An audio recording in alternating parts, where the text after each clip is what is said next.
I've been advised not to punish the prompt, so thank you for being here. We really appreciate it. My name is Mark Scala. I'm the Chief Curator here at the Frist Center for the Visual Arts and the coordinating or curatorial liaison for the exhibition Telling Tales, Stories and Legends in 19th Century American Art. So it's really been a fun project to work on. Susan Edwards, the director, and I went up to the New York Historical Society years ago to talk to them about doing this exhibition, and we're so grateful that it has come about. They've done a beautiful job. Linda Ferber and Barbara Galati, the curators, have done a tremendous job pulling the exhibition together and really helping the 19th century itself, of course, come to life through the example and through the stories and messages, both overt and subliminal messages contained within the painting. So I do hope, if you haven't seen the show, I hope you do take a look and take a good, close and long look, because there are abundant riches. It's a tremendous exhibition. Tonight, my job is to introduce Bailey Van Hook. And Bailey and I go back a long way. We have known each other for decades. I think I used to work at the Art Museum of Western Virginia, now the Taubman Museum, and Bailey and I collaborated on various educational programs. So it's really great to welcome her to my new home. Been here for 15 years, not quite new.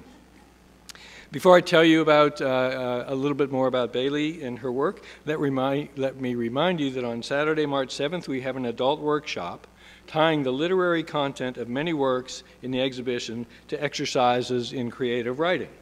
Drawing inspiration from the visual vignettes found in Telling Tales, writer Kyle Martindale, who's with us tonight, and participants will use artworks as inspiration for their own prose vignettes.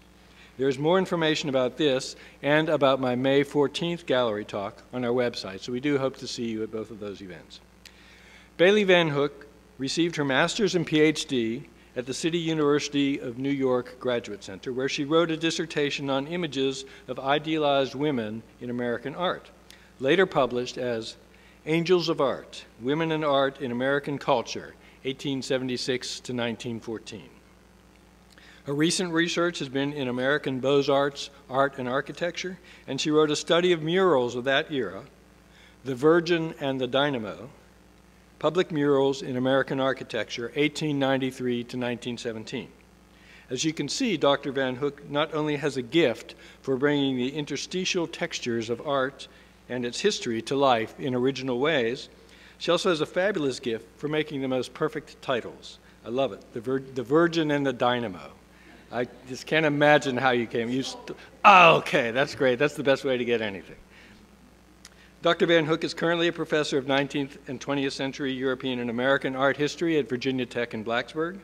Before that, she taught at Fordham University, SUNY, State University of New York, New Paltz, and Queens College, City University of New York. At Virginia Tech, she teaches a wide range of subjects from 19th and 20th century art to the history of photography and graphic design. We've invited Dr. Van Hook to speak this evening because she is uniquely positioned to provide insights into the works in Telling Tales. She saw the exhibition and actually spoke about the exhibition when it was at my old museum at the Taubman Museum. So we're really grateful that she had prepared this work already, and we were able to call on her when the curators of the exhibition themselves were not able to come to Nashville. As ever, we are grateful to the National Endowment for the Arts, the Tennessee Arts Commission, and the Metro Nashville Arts Commission for their ongoing support of our exhibitions and programs. Now, please join me in welcoming Bailey Van Hook.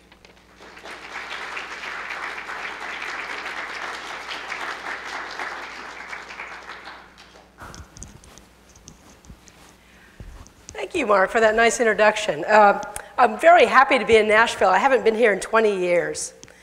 The changes, I walked around this morning, I couldn't believe it. It's almost like it's a different city. So anyway, I'm very pleased to be here to talk about this exhibition. It's very, very dear to my heart. I saw it in New York, not only at the Taubman, but I saw it at the New York Historical Society when it opened. And I also saw it at the Taubman, and also it was organized by somebody I went to graduate school with, somebody I've known for many, many years, Barbara Galati, and also Linda Ferber, who I work with, both of them at the Brooklyn Museum. So I really feel like I have almost a personal connection with this exhibition. This is the New York Historical Society. If you haven't been there, I highly recommend it. All of the works from this exhibition come from this institution. And as you see, it's the oldest museum in the United States, 1804. And you might look at it and say, oh, where's that hyphen? Why is that hyphen there? That hyphen actually is part of the name. And that's the way that it was referred to in the 19th century. And they decided to keep that because it lent a sort of distinctiveness to them. But it's like 60 or 70 years, I can't remember exactly, years older than the Metropolitan Museum. So it has that very important distinction. Now, as I said, all of the paintings are from this institution. And I think, I was looking at the list again, and I'm always amazed by what's in this exhibition.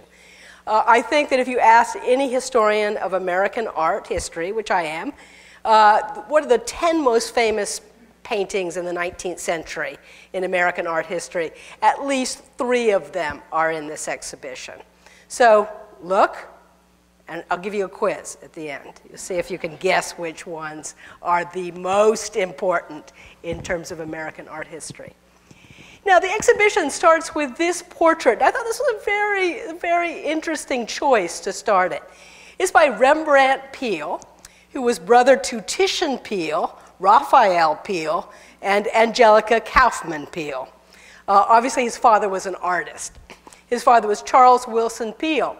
And Charles Wilson Peel did several portraits of George Washington in the 18th century. And Charles Wilson Peel was very savvy, very smart about marketing his art. And what he did is he said, George Washington, is it okay if I bring my son with me, have my young teenage son, Rembrandt, the oldest? And maybe he could sit and, sketch, draw, while I'm doing your portrait. And George Washington said, sure, yeah, that's fine, that's fine. What that meant is it meant for the rest of his life, Rembrandt Peel could say he had sketched George Washington from life. Now, how many people could say that? George Washington died in 1799. So it was a very important distinction to have. Now, this one was not the one done by life, but he could say, oh, he worked on the sketch, and then he produced a painting having seen the actual George Washington. Now, Rembrandt Peel's portrait of George Washington is one of many. It's called the Porthole Portrait that he did. And it's probably one of the most famous. It shows him, you can see in his uniform, and you have this called trompe d'oeil kind of stone there, and he's looking as though he's looking through a porthole. Now, I use this as the exhibition starts with this, and I kind of use it as an introduction, too, to think about the colonial America. I was going to say the United States, colonial America in the 18th century. You had no art schools. You had no museums. You had some collections, and they were, of course, privately owned, and if you wanted to see the collection, then you would have to go and make an appointment to see it. The artist John Smibert in Boston, for instance, had a collection. He would let artists come and see it and so on, but it was difficult. So where were you going to see paintings? Perhaps engravings were easier to see, but to see paintings was very, very difficult. So that's just to say that there are challenges, there are obstacles which were in place if you wanted to be an artist in the US. Now, Rembrandt Peel's father, Charles Wilson Peel, went to London. And we have a portrait which was done by another artist who was in London at the same time, showing Charles Wilson Peel, who's the figure, see if I can work my, yes, this figure here. And this is another American artist, colonial artist, Benjamin West. Benjamin West was from Philadelphia. He was a Quaker. And he was really the first major colonial artist to go to Europe. And at first he went to Rome, but he ended up in London, and he became extremely successful. He became the president of the Royal Academy. He became the painter to the King of England. So extremely ambitious, and his ambitions were fulfilled. But he was also a very generous man and a generous artist, and he basically opened up his studio to any American colonial who came through his door and wanted some training. He was an incredible mentor to some of these artists. So he is the figure right here, Charles Wilson Peel, and others, including Matthew Pratt, who was the artist of this work. You can see that the American artist had some training, had some things to learn. This isn't one of the best portraits. I think the proportions are a little off, you might say. If Charles Willson Peale stood up, he would tower over Benjamin West. But anyway, it's a nice effort. And it shows you the sort of the mentorship of Benjamin West and also the camaraderie of these young American colonials in England who have come here to learn. Now, what did Benjamin West teach them? He taught them how to paint, obviously, and that was a very important thing. But he also inculcated this hierarchy. What was important in painting? And he believed, and most of the major artists in Western Europe believed, that the highest form of art was history painting. And history painting was a kind of an umbrella term. It was classical history, it was mythological history, it was biblical history, it was contemporary history. All of those things could be history painting. And the style that he taught was something called Neoclassicism. And I just taught Neoclassicism yesterday, so it's fresh in my mind. But I said to my students, there are 3 different things that can make a painting neoclassical. And the paintings don't have to have all of them, but they're different aspects. One of them is obviously, it's a classical subject. This is Aeneas, so it's from the Trojan War.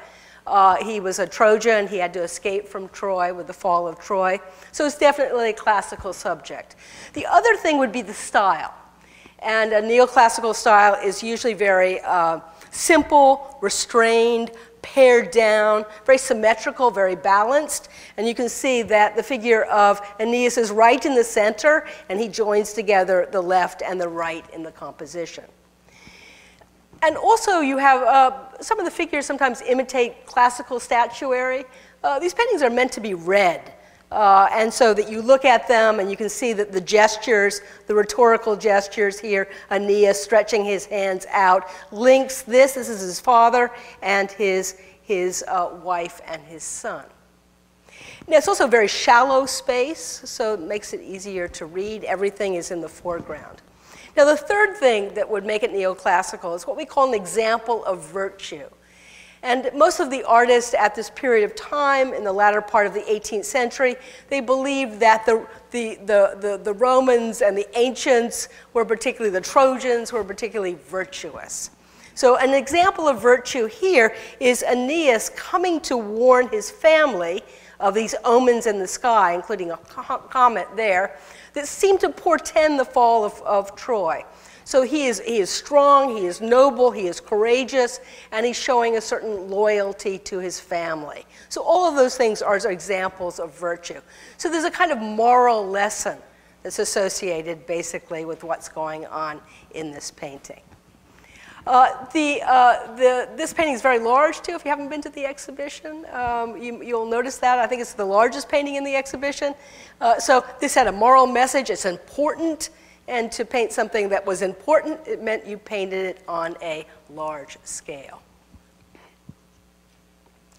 Now, there were going to be certain difficulties with these artists. They go and they study with Benjamin West, and they learn all about neoclassicism and history painting. But how do you bring that back to the colonies? And this painting, I think, very much encapsulated that difficulty. This is a self-portrait, basically, of the artist William Dunlap. And he's showing a picture of Hamlet to his parents. So this is history painting, basically, because history is literary history, also literature. It's also a perfect subject for this. But his parents, you see, it's a ghost scene. Ooh, I'm sorry. It's a ghost scene, sneak peek of the Nude. It's a ghost scene, and it's from Hamlet. And he's showing it to his parents, and I think this is kind of a sexist painting, actually, because the father understands what's going on, and he points it out, but the mother looks absolutely mystified at what's going on in that painting. So this presents some of the difficulties of this. First of all, these paintings are usually large. This one isn't particularly large, but you got to imagine when you go and look at those paintings, can you imagine it in your home, you know? And there were no museums in the US, so there was no museum to buy this kind of thing. So you had to think about it if you wanted to buy it. Would it fit over your fireplace? So this was a difficulty. Also the subject matter, okay? how many people, well, we're going to talk about this in a few minutes, but Shakespeare actually was a subject that was fairly well known to 18th and 19th century Americans. But maybe they didn't remember all of his plays, and maybe they didn't remember all of Hamlet, you know, so it's a little bit obscure. It's like, oh, the ghost scene, who are the ghosts, what was happening? So it would be a little bit difficult to understand exactly. So that was also an obstacle. Basically. And also it had no national appeal, basically. We're the beginning of a new country in 1788. Maybe you wanted subjects that somehow pointed to that new experience. Also, you could say that Americans really had little time for art. This is 1788, you know, you were worried about other things. You were worried about maybe whether your country was going to survive, whether the economic basis of the democracy was strong. Things like that might have been more important to you than buying art about Hamlet. Also, one of the problems with history painting is that many of the history paintings in the latter part of the 18th and the early 19th century were nudes. Not good. Not appealing, not appropriate to our Puritan taste in America. This particular one is also a mythological subject, once again, so you had to have an educated taste to be able to understand exactly what was going on. This is Ariadne, who was abandoned by her lover, Theseus. If you look very closely, when you see the painting in the gallery, you can see the boats in the distance. That's Theseus leaving his lover, Ariadne, on the island. Again, the subject a little bit obscure, no national appeal at all. And also the very fact that it was nude. I mean, some of the greatest paintings in the history of art, Titian's paintings, for instance, to which I compare it, were nudes. But as I said, nudity was somehow suspect. It made art seem somewhat decadent. And that really wasn't an association or a connotation that artists really would want you to have. So nudes, this is the first large-scale nude ever done in America. This is actually, there were two different copies of it. This is an unfinished copy, but the original was the first full-length nude done in America. It's interesting that Vanderlyn did not go study with West. He actually went to France. Oh, those French. So they were much more open to this kind of nudity. Now, there's a cultural debate that goes all throughout the 19th century. And you could even argue, I think, that it goes up until about 1940, when you had Jackson Pollock beginning to paint. But that is, what is progress in the arts? Is it sending our artists to whatever, to England, to France, and having them learn the subjects, the styles that are practiced in Europe, and to be able to compete on that really, really high level, the level of European artists? Or it was to develop our own uniquely American culture with American subjects, themes, and styles. And this was something that was written about, it was talked about, it was very much in the forefront of what art was supposed to be.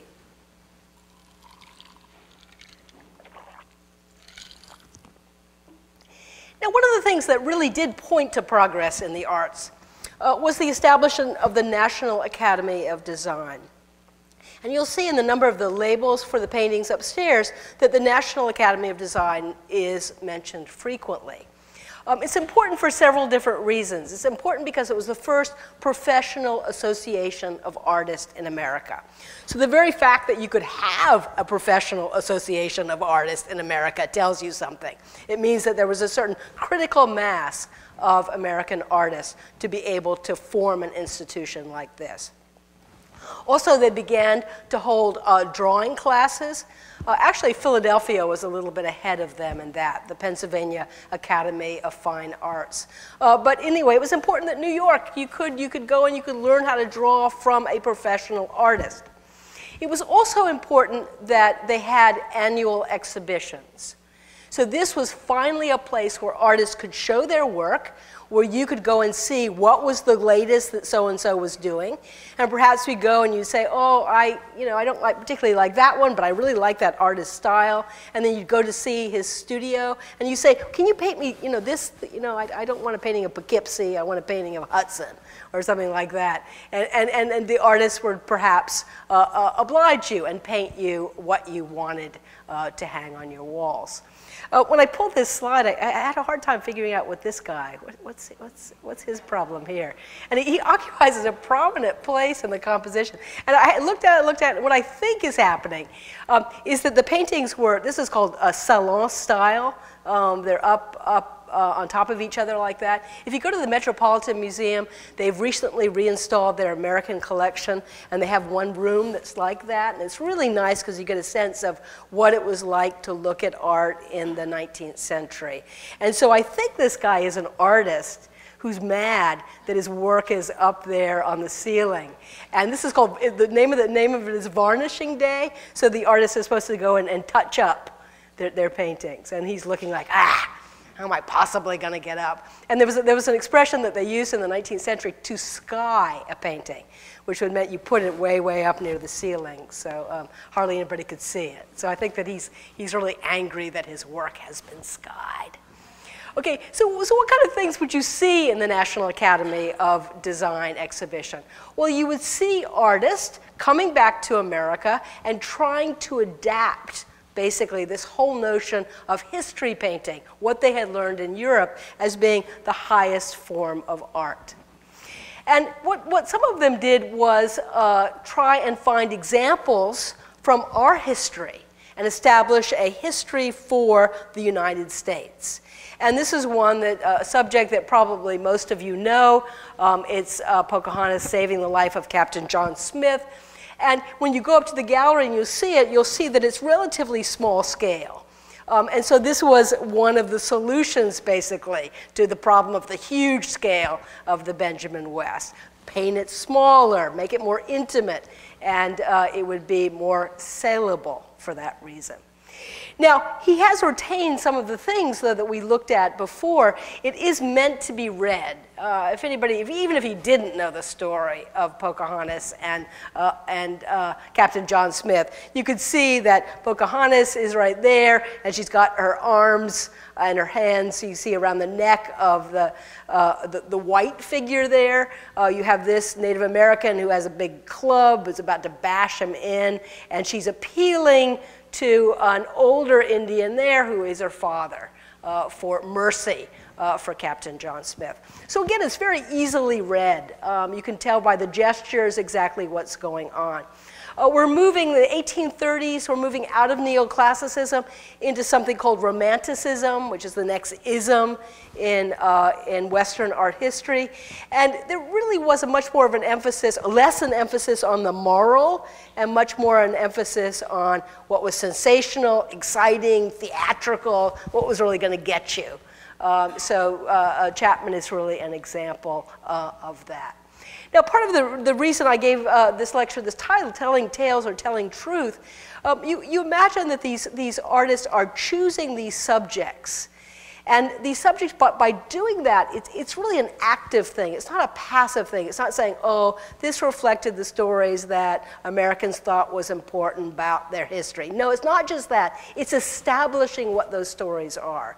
And so it's taking an active role in saying, so that people would recognize, know, it would kind of reinforce the idea that Pocahontas and and Captain John Smith were important figures in our history. Also, if you know anything about this at all, it's not really historical fact. It's more legend than history. So that did it really happen this way?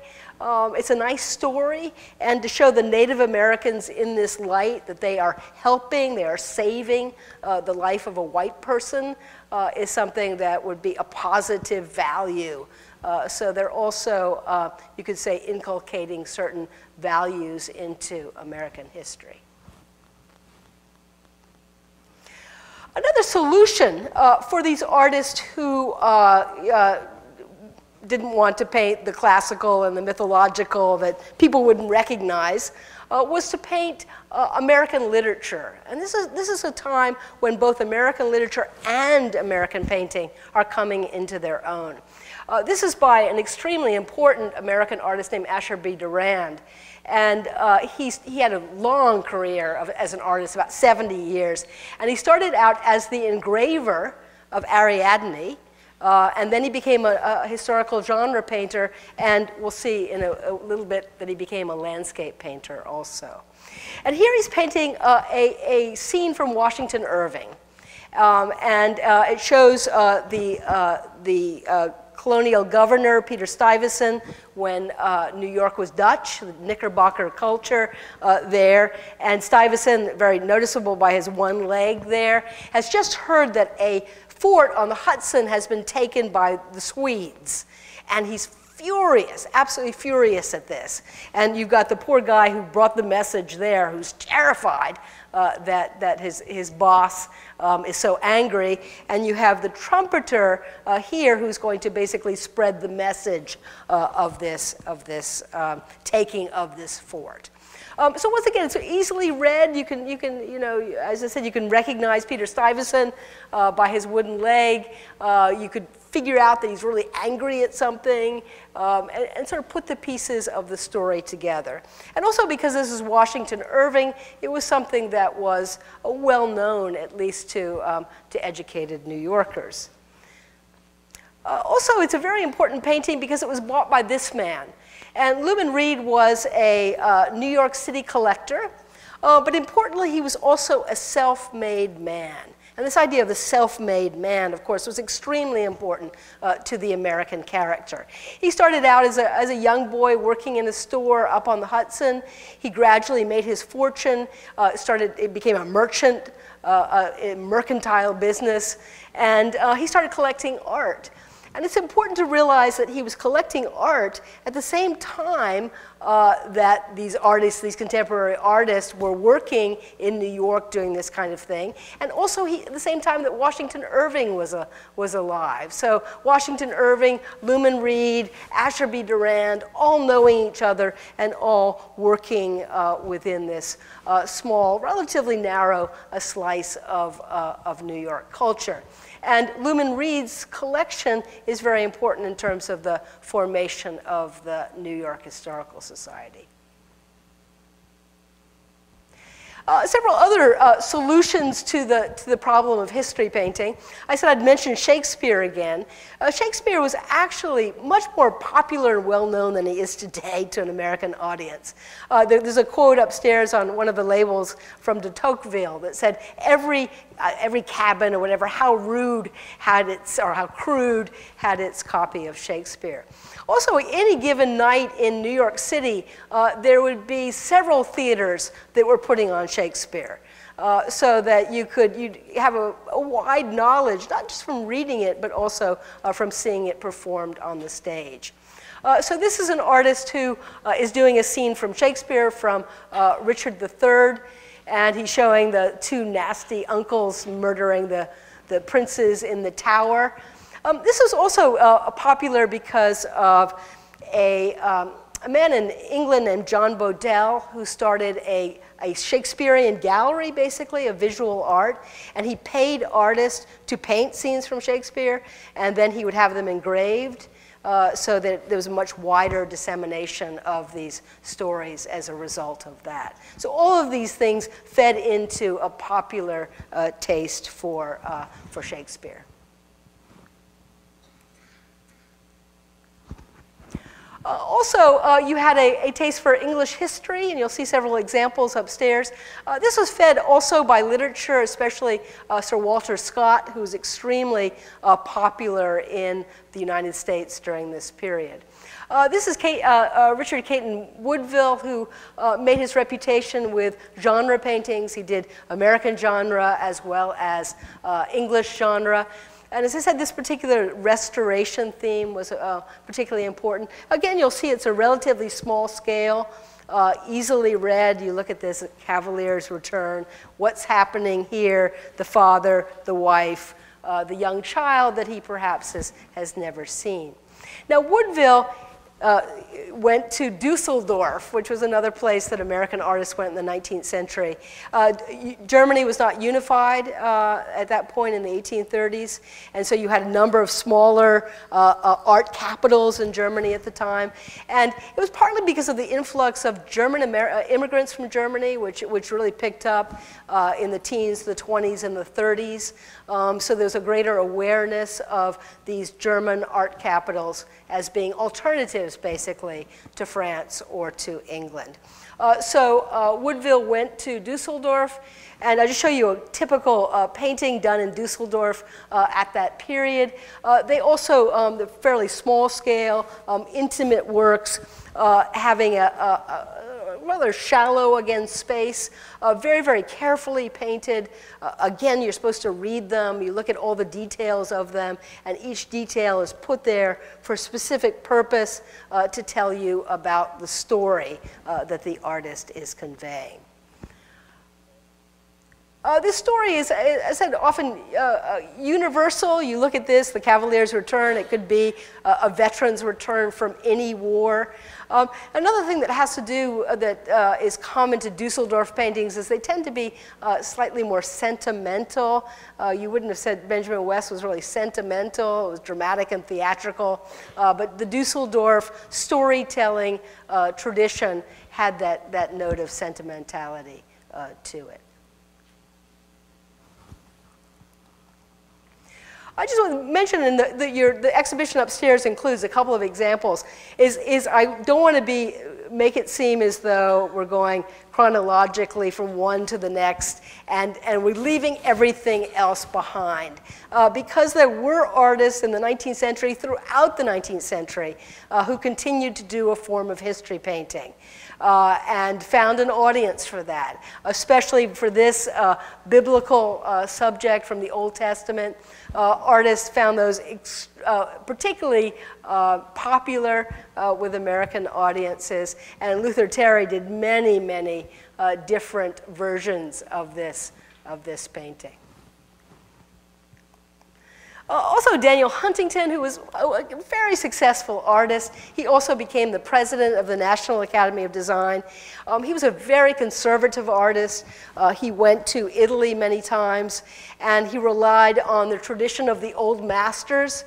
If you look at I saw that this afternoon, I was just amazed. Every time, Daniel Huntington is not an artist who's very fashionable in American art history now, because he seems a little bit too literary, a little bit not very subtle artist at all, but he was an incredibly beautiful painter. So make sure that when you go to the gallery, don't just pass by this because it seems like a certain moralistic or sentimental kind of work. If anybody could be called the American Titian, I think it would be Daniel Huntington. I mean, it just beautifully, beautifully painted. So this is a painting, as I said, it's easily read, sowing the word. The figure, the old man, is reading from the Bible here, and he is sowing the word to these two young women. The one here, very sober and serious, seems very interested. This one, not at all. Not listening. The seed is not falling on fertile ground, basically, with that figure there. I was struck by seeing this. Every time I see this exhibition, I think of other things. But what if you had switched those two, and you had this woman here all dressed in satin, white satin, and this one in dark clothes with the same expression? It wouldn't work. It wouldn't work. It's just all of the details add up to telling that particular story. It isn't based on any particular historical event, obviously, even though the figures are dressed in historical costume. So we call it sort of a vaguer term. Figure painting is often given to this work. So history painting is something that definitely is in the past, but you still have artists who are painting a version, a watered-down version, basically, of history painting. Those artists, though, would have seemed, as I said, rather conservative, rather old-fashioned to a lot of American audiences. And that's because a new form of painting had emerged in the 1830s. American genre painting, painting of everyday life. And it was a kind of painting that Americans could recognize themselves in, unlike Sowing the Word or something like that. This is one by William Sidney Mount, who was probably the most successful American genre painter of this era. And it's interesting that he became successful just about the time when you had the rise of Jacksonian democracy. Jackson was elected in 1828. Tennessee displaced Virginia and Massachusetts. So it was a very, very different kind of atmosphere, the rough frontier type of Andrew Jackson. So this is just about the same time that that's happening. This used to be called Farmers Bargaining, but the title was changed to Bargaining for a Horse. We think because there were sort of hidden innuendos. There was a phrase in America at that time, horse trading. We still use that, horse trading, that was particularly associated with politicians. So we think that he's making a sort of sly kind of reference to politicians. Now, as I said, this is something that Americans could recognize themselves in. They could look at these two figures and they could recognize what the guys were wearing, their style of clothing, their hats, the farm that they were on, the landscape, the horse, all of those things could mean something to them. In a way that history painting would not. And it's very important that this was also bought by Luman Reed. Okay, so that self-made man, this was the kind of taste that he definitely preferred. And so he was one of the foremost patrons of this kind of art. Now, you might say, okay, this is a more democratic kind of painting. It doesn't rely on an elite taste. Like the taste that you had for history painting. More people could look at it and say, oh, I know that, I recognize that, I know those people. Sometimes it's framed in terms of city versus country, old versus young. The figure with the top hat there looks a little bit more citified than the older man in the straw hat. So those are things that Americans could look at and recognize. You might look at it and say, oh, if you know anything about the history of art, when was the other time that genre painting was very popular? It was first popular in 17th century Holland. The Dutch in 17th century Holland really introduced genre painting to the Western world. And of course, Holland was also a democracy, and you had the same kind of audience of merchants, self-made men, who wanted to be able to recognize themselves and the stories, the narratives that were being told in these paintings. There was a wide variety of these genre paintings, not all outside on farms. This is just another example by Francis Edmonds showing a young father and his son, and he's playing with him. It's a rather unusual painting because it is a son. Boys wear skirts. But it was a rather unusual painting because it showed a father and a child instead of a mother and a child in a domestic interior. So that was somewhat unusual. Francis Edmonds is important for another reason besides he supplied a lot of paintings to the American Art Union. And that's something else, another institution that you'll see references to in the labels upstairs. The American Art Union was a wonderful institution. I wish they'd bring it back. It existed for about 15 years in America. I think it was about mid-1830s till 1851. And what you did is you would pay $5, which was a lot of money in those days. $5 was like $100. And you would pay it for an engraving of an American painting. They would choose, the American Art Union would choose one painting to feature, basically, and you'd buy the engraving. But at the end of the year, all of those tickets, or the stubs, sales receipts, whatever, would go into the hopper, and somebody would win the painting. If you ever get a chance, I mean, these engravings from these paintings are quite wonderful. One of my favorite stores in the world is the old print shop in New York, and you can go and you can buy some of these original American Art Union engravings and pay a small fortune for them. But they're really, really quite amazing engravings. So Edmonds was one of the most successful. I mean, he's practically supported by the proceeds from the American Art Union. But then, unfortunately, somebody got disgruntled, a loser, in both senses of the word, and he sued the American Art Union, and it was declared illegal as being a form of gambling. Terrible. So one of the major support systems of for American artists no longer existed after that. I just want to say that along with the rise of genre painting, American genre painting, you also had the rise of American landscape. And this show isn't particularly about American landscape, but you do have several examples. And one of the most important is this one by B Durand, again, the artist who was an engraver and a genre painter and also a landscape painter. And he really came into his own as a landscape painter. He's one of the founding members of what's called the Hudson River School, because that's primarily where he painted. So this shows another scene that would be recognizable to Americans, showing figures coming out of a house and going on a Sunday morning toward the church in the distance. It's a very bucolic scene that you can see. Everything is dappled in sunlight. There's no conflict. There's no, it just looks like a perfect day in 19th century America, someplace on the Hudson in the 1830s. This kind of painting of a recognizable American landscape also replaced the popularity of paintings of places in Europe. And this is Thomas Cole. Thomas Cole was also a very important Hudson River artist, but like a lot of them, he thought, oh, I've got to go to Europe. And he went, and he didn't actually study in any academy. He actually went and just traveled throughout Europe, taking in the sights. And one of the places a landscape painter had to go was Italy. So that's obviously the one on the right is no place in the United States. It's not necessarily Italy, but someplace foreign. So the popularity of scenes like the Durand replaced the popularity of things like the Cole.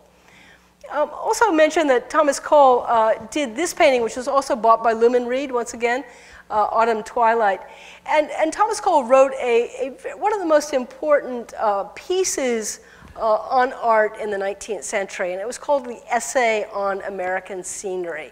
And Thomas Cole said to his fellow artists, he said, why are you painting history and legends and things that Americans don't feel anything about, have no connection with. He said, why don't you paint the American landscape? The American landscape is what is unique to us. And he particularly called attention to the American wilderness. He said, there's nothing like it any place in the world. Paint that if you want to paint something that's uniquely American. So B Durand, Thomas Cole, two artists who made their reputation, basically, painting the Hudson River and the American wilderness. I just come back to this. I mean, the two alternatives. I mean, what do you want for your living room? Well, what would you buy? There are, if you read American art history, if you read it in the mid-20th century, and you read discussions of these two different kinds of painting, it would be basically talked about in terms of you have a kind of democratic taste versus a kind of elite taste. And the one on the right is what? Versus the one on the left. Which one's democratic and which one's elite? Well, Well, you would say, I think you would say, oh, the one on the left is more democratic, because, oh, yeah, I recognize that place. I know where that town is. I recognize those people and all those things. And you think that the one on the right was more elite taste. And that whole notion has kind of gotten turned on its head in recent years. There's an art historian named Alan Wallach who's done a lot of work on this. And he basically says the one on the right is really the kind of taste that people who love Pilgrim's Progress and love stories from the Bible and things like that, they would really love the one on the right, because it told a story that could be understood, that basically had close connections to the kind of moral values that they had been taught in their home and at school. And that it was more elite taste.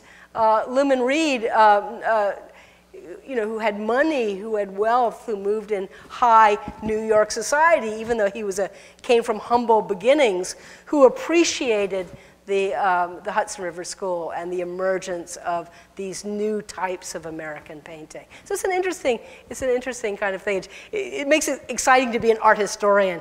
If you want to make your reputation as an art historian, take something, conventional wisdom, and completely turn it on its head, and then you will make your reputation. The exhibition also has some paintings like this, which are pretty unusual in American art. And I think that it's important to look at them and important to ask why they're not as common and why they're not as often reproduced and why they're not as often known today.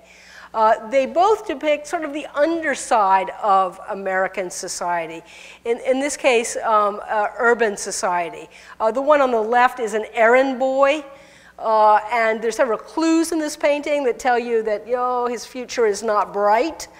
He's obviously a street urchin, but also you can see in the background on the left is the so-called Tombs, which is a prison in New York, and he's leaning toward it, and that's supposed to be a sign that he's leaning that way, so that you don't have faith really in his future. The one on the right, intelligence office, is actually a term for an employment agency, and you can see a woman has come in, and she is looking over the merchandise, basically, the women there. And this is pointing to, there's sort of an underside also to this, the notion that these young women coming alone by themselves to the city, trying to get employment, what's the alternative? And it actually was, stories were told in the 19th century that the proprietors of brothels would come to these employment agencies and take their pick of these women and bring them into white slavery. So anyway, that has that sort of undertone that you might not look at it today and get that, but it's something that would have been very noticeable to a 19th century audience. So these are urban, they're not rural. They have to do with an industrial society, not an agrarian society. And they have to do with a sort of a vision of America that we might not feel as comfortable with. And these things were not as popular in the 19th century. They were not written about very much. The artists were not very well known. So that tells you something. This is an image of America that people really didn't like and they didn't want to know. So it's something that sort of fell under fell through the cracks, basically, in the 19th century. You also have some images upstairs of other figures that you consider outside mainstream American society, the Native Americans especially. Native Americans were often framed in either of these two narratives, sometimes the plight of they're pushed right to the edge of the ocean there, and you can see, this is interestingly just 2 years after the phrase manifest destiny was coined, so it's pointing to that we pushed the Native Americans to the very edge. And also sometimes the Native Americans were often framed as the nobility, the heroism of the figure, the strong Indian warrior. Some people didn't see that. There was a little bit of a mixed message about that. One critic called the Indian boy sinister.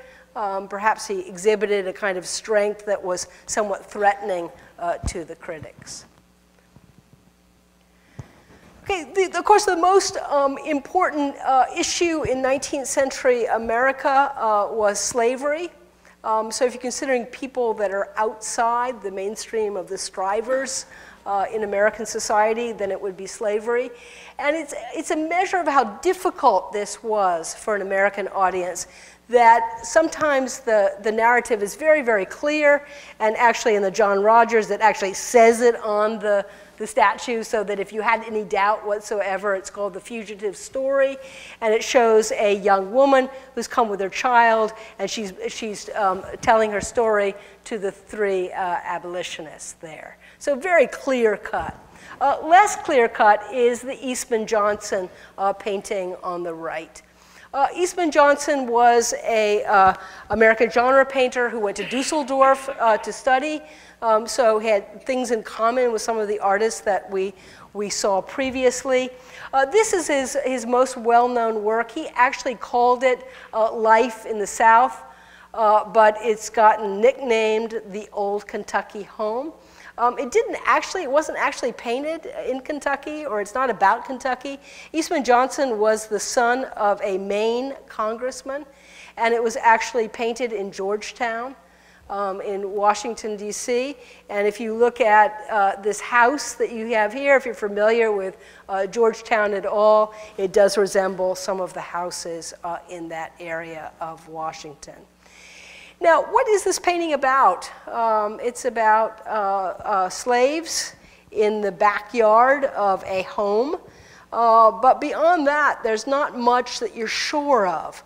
And it's very ambiguous painting. What is it telling you? Is it telling you a story of the South? Is it telling you the truth? Is it telling you a lie? Well, it depends really on the response that the audience had, depended on who you were, who was looking at this painting. If you were a slave owner looking at this painting, you might say, oh, look how happy they are. Look, you've got family groups. You've got mothers and children together. They haven't been separated from their children.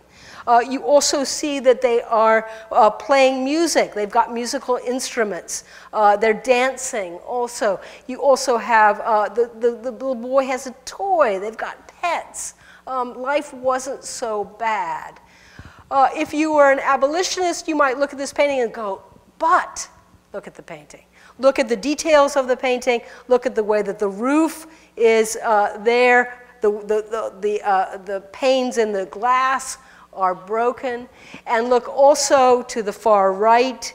And who do you have there? You have the mistress that's coming through, and the mistress's clothes, her house, everything contrasts very, very strongly with the image of the slaves in the backyard. So it is completely ambiguous in terms of the message, and I think this is an indication of the difficulty that artists had with this kind of subject. It's right before the Civil War, 1859. Eastman Johnson will later, in the few years during the war, he will paint things that are definitely anti-slavery. He paints a fugitive scene himself. But if you just look at the evidence in this painting, then you're not going to be convinced that it can go one way or the other. It tells a very murky story. Now, is it telling tales? Is it telling the truth? That's what I call this talk, and I think this is a way to end it, basically, but I'm going to give you the quiz first, because you don't know from this painting. I would say, and if you have any American art history textbooks, go home and check them out. But I think these are three of the most important paintings that were done in the 19th century. When I went to test myself last weekend, and I pulled out every American art history textbook that I have, and I have quite a few, and looked up to see which of these paintings. And I found, to my disappointment, that Ariadne was not featured, even though it's the first full-length, classically inspired female nude in America. I started to think it was because my one of my graduate advisors had written a book on the history of the American nude. So maybe that's why I think it's the most important. Definitely the William Sidney mount, the farmer's bargaining for a horse. As I said, it's one of the most important American genre paintings by one of the most important American genre artists. And it just comes just at that cusp of transformation in American art from the old, the conservative, the European, the traditional, to this completely new way of looking at American culture, American society, and democracy, basically. And then I would say the Eastman Johnson, for the reasons that I give you. It comes at 1859. The Civil War begins in 1860. And it is very much indicative of that difficulty that Americans had and American artists had with dealing with this kind of subject. Thank you.